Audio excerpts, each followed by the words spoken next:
bonjour, je suis Olivier Fallet, je travaille en France pour Crunchyroll et puis je suis avant tout un passionné d'animation japonaise et aussi de générique et de bande originale de séries japonaises et autres. Alors Anisong au départ c'était effectivement un podcast. Moi j'ai commencé en arrivant dans ce milieu en faisant de la radio, c'était déjà il y a pas mal d'années.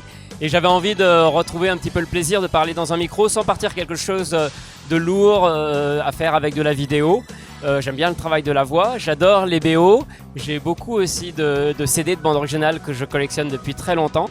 Et en fait, c'est en numérisant tous mes CD. J'avais jamais fait ce travail-là, ils étaient encore dans des boîtiers. Et à un moment, je me suis dit, allez, je vais tout mettre sur l'ordinateur pour mieux en profiter.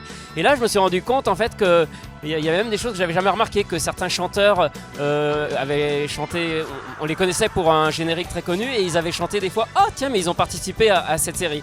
Donc ça m'a donné l'idée de faire partager ces informations que je découvrais au fur et à mesure que j'explorais ma collection de CD. Et je me suis dit tiens ça pourrait être une idée rigolote pour faire un podcast, de partir sur un générique, on va dire que tout le monde connaît, qui parle à tout le monde.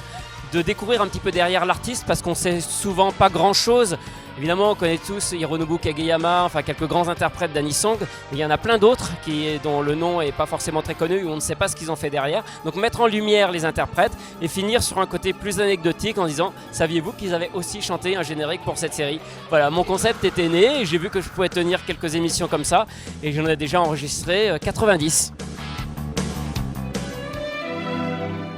J'ai une sensibilité à la musique, j'ai grandi avec le début de la radio FM, j'aime tous les styles de musique, moi j'aime bien la variété, d'ailleurs on pourrait rapprocher ça aussi de mon attrait pour l'animation japonaise. Ce que j'aime dans l'animation japonaise, c'est pas un style, c'est parce qu'il y a de tout dans l'animation japonaise.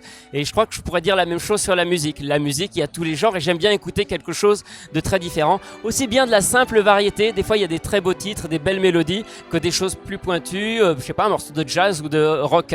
Et c'est ce que j'aime aussi dans les bandes originales d'animation japonaise et notamment dans les anisong, c'est que très rapidement au Japon ils se sont toujours donné les moyens de faire de belles chansons, de belles compositions très variées et c'est peut-être ça finalement qui m'a attiré et qui réunit finalement deux passions, une passion pour la musique et une passion pour l'animation japonaise et qui fait que dès la fin des années 80, je collectionnais déjà, alors au départ les génériques français et ensuite les génériques japonais et les bandes originales.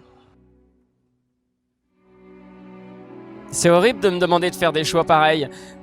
Ah, je saurais pas dire. Bien sûr, je suis très attaché au générique japonais parce que c'est pas pour être péjoratif sur les génériques français, mais les Japonais se donnent beaucoup plus de moyens pour faire des génériques. Souvent, les génériques français ont souvent été interprétés d'ailleurs par des grands musiciens, des grands chanteurs, mais avec peu de moyens. Donc, il y a une richesse dans les génériques japonais qu'on ne retrouve pas toujours dans les génériques français.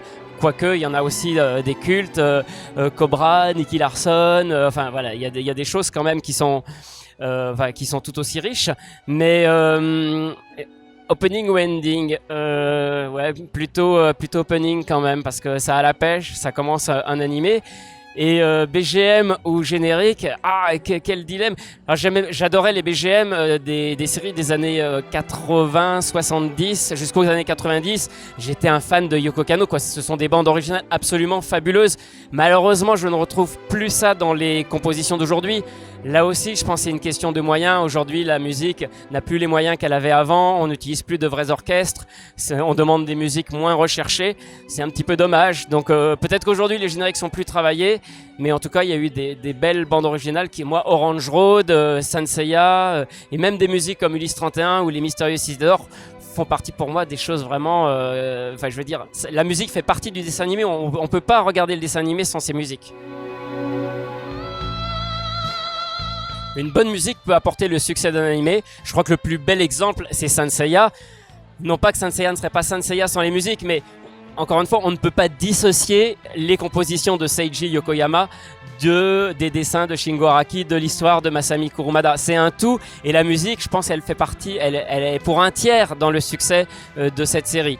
Ce que je regrette aujourd'hui, c'est qu'au-delà même des moyens, on a perdu un petit peu le sens de la mélodie. C'est quelque chose de général d'ailleurs qu'on ne retrouve pas seulement dans l'animation japonaise, on retrouve ça aussi dans le cinéma hollywoodien. Aujourd'hui, les plus grands films, ils utilisent on utilise toujours des orchestres symphoniques, des gros moyens quand il y a un nouveau Star Wars ou des choses comme ça. Mais il y a une demande des producteurs ou des réalisateurs aujourd'hui. On veut une musique, on ne veut plus d'une musique qui est trop prenante en fait, qui est impliquée ou qui prend le pas sur l'image. Donc on veut des choses lisses, qui vont ponctuer l'action, mais qui relèvent plus d'une ambiance et d'un bruitage que d'une vraie composition. Et finalement, on a perdu aujourd'hui ce sens de la mélodie. Et c'est malheureusement... Le Japon a résisté un peu plus longtemps que Hollywood ou que les productions françaises. Mais aujourd'hui, malheureusement, à part quelques exemples, l'Attaque des Titans, oui, il y a encore quelques compositeurs comme Sawano, justement, qui arrivent encore à avoir une patte, une identité. Mais c'est quelque chose qui est devenu très rare au Japon. La mise en avant de la musique japonaise Japan Expo, non, je pense que c'est quelque chose qui s'est installé doucement. C'est vrai que c'est peut-être un peu plus présent aujourd'hui, mais c'est pas non plus nouveau. Ça fait déjà une dizaine d'années qu'il y a de nombreux artistes. C'est même devenu un passage presque, alors, je vais pas dire obligé, mais beaucoup d'artistes japonais viennent en France à l'occasion de Japan Expo. C'est l'occasion de toucher un large public, de montrer aussi au Japon qui viennent en France faire des concerts. Il y a un attrait pour cette musique. On apprend peu à peu à la connaître. Au départ, c'est quelque chose de niche. Demander à des gens qui n'ont pas l'habitude d'écouter des chansons japonais et ça leur fait tout de suite un peu bizarre d'entendre ces paroles. Voilà, aujourd'hui c'est quelque chose qui est plus accepté. Les génériques ne sont plus rechantés en français. On commence depuis quelques années à les garder en japonais, y compris sur la diffusion de séries sur des chaînes de grande importance. Voilà, il faut faire attention à la K-pop qui, alors, est peut-être la plus éphémère. L'avenir le dira. Mais les Coréens sont aussi très forts en musique et peuvent être très agressifs et prendre le pas aussi sur la musique japonaise. Alors mon manga préféré, moi je reste fan d'Osamu Tezuka à la base. Si je devais en choisir un, il y avait MW qui m'a vraiment beaucoup touché, qui n'est pas le plus connu d'Osamu Tezuka. On pourrait en citer tellement, mais voilà, là c'est celui qui me vient en tête encore aujourd'hui.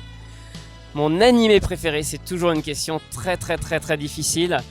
Je vais pas faire très original, mais c'est quand même le film que j'ai vu le plus souvent, c'est Mon voisin Totoro. Pour moi, ça reste la quintessence du studio Ghibli et de Hayao Miyazaki, même s'il a eu la reconnaissance bien après.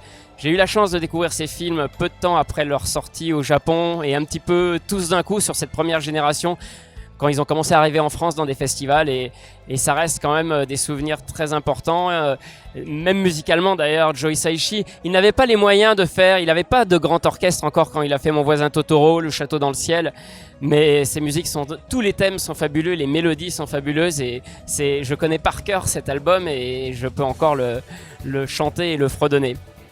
Mon jeu vidéo préféré, c'est difficile de répondre à cette question car je ne joue pas aux jeux vidéo. Mon dernier en date, c'était Motor Toon, c'était le début de la PlayStation. Oui, je suis très vieux. Voilà, donc je vais peut-être passer un peu plus sur cette question. Et mon anisong préféré, qu'est-ce que je peux écouter et réécouter? Oh là là, c'est horrible comme question. J'adore, allez, je vais prendre le premier truc qui me passe par la tête, c'est peut-être arbitraire, mais en tout cas c'est celui que j'ai en tête. Les musiques d'Orange Road aussi, c'est générique. J'aurais pu citer City Hunter, j'aurais pu citer plein d'autres choses, mais Orange Road, la BO, les génériques, Night of Summerside, les chansons de Kanako Wada, ça reste encore des très belles chansons. Et voilà, ça m'a fait. Ce sont les premiers CD que j'ai achetés, très cher à l'époque en import dans des petites boutiques parisiennes. Ça coûtait 320 francs le CD, c'est-à-dire à peu près 60 € aujourd'hui. Mais bon, 60 € il y a plus de 20 ans, c'était une somme, surtout quand on débute dans la vie. Mais ils ont été rentabilisés parce qu'ils sont encore écoutés aujourd'hui. Écoute Olivier, on te remercie beaucoup. Merci beaucoup.